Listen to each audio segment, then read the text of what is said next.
na kami doon sa gagawing bako at tumawag sa akin kaninang umaga. Nasa barracks na daw yung susi yung bako na gagawin. Samahan nyo lang kami guys.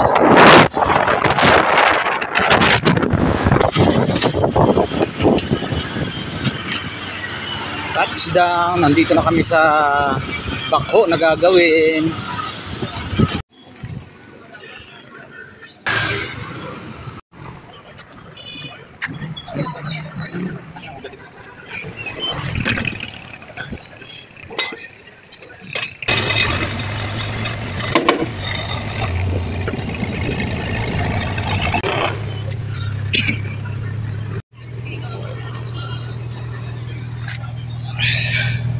Langis.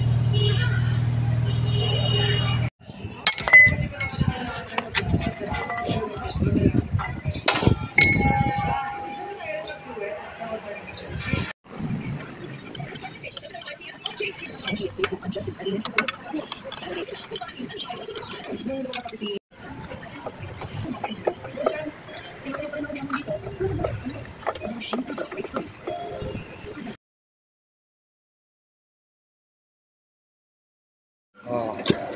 FYI, hindi ako yung mekaniko ha. Tagahawak lang ako ng payong para hindi siya mainitan. Ako, ayan. Inugot na dyan. Ito yung mga papalitan.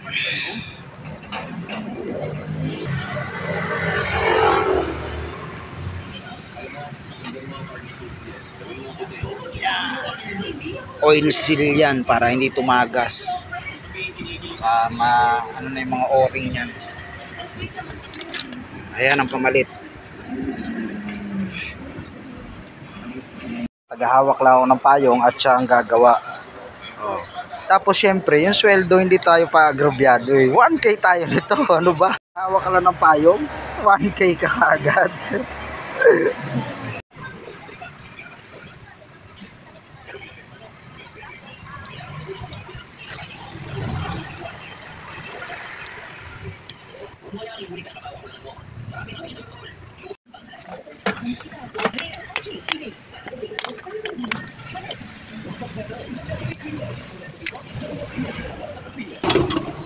Hindi pa palitan.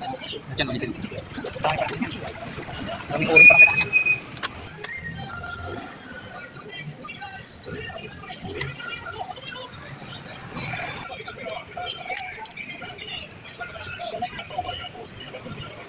Ayun, hindi tugma yung mga oil seal na dala namin. Diretso ako ngayon sa pupunta akong Caloocan para bumili. Kaya ako diretso ng Caloocan. Iwan ko muna siya rito. Ayun, sa Caloocan ako. Sa tindahan ng mga pyesa, meron sila rito.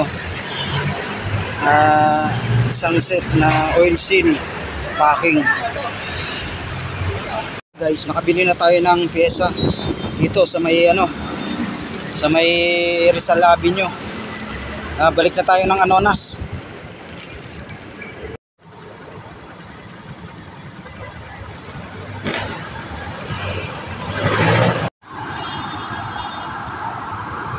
Sa EDSA na ako. Touchdown na ulit ako sa bako. Ito na yung pyesa na binili ko sa sa Caloocan. May kabit na to. Yun ang pyesa niya. 2.6 lahat. Bira, grabe. Natawaran ko pa nga yan. 2.8 yan eh. Hindi naman 2.6 na lang. Mahal. Mahal ng pyesa.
Okay na, tapos sa trabaho.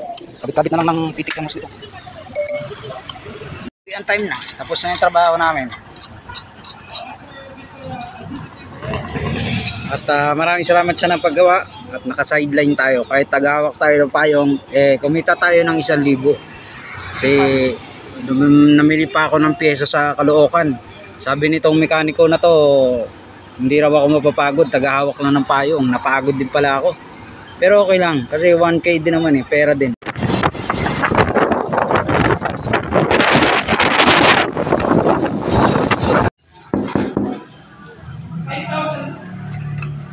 Gcash pa cash out. Na-cash out na natin yung bayad nung nagpagawa sa bako. 4K yung binigay. Okay na rin to. Sabi 10K. Oh, boss. Alright. Na.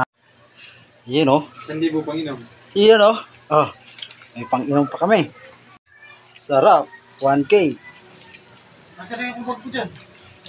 Umaga. Sarap. Wala kayo na piraw.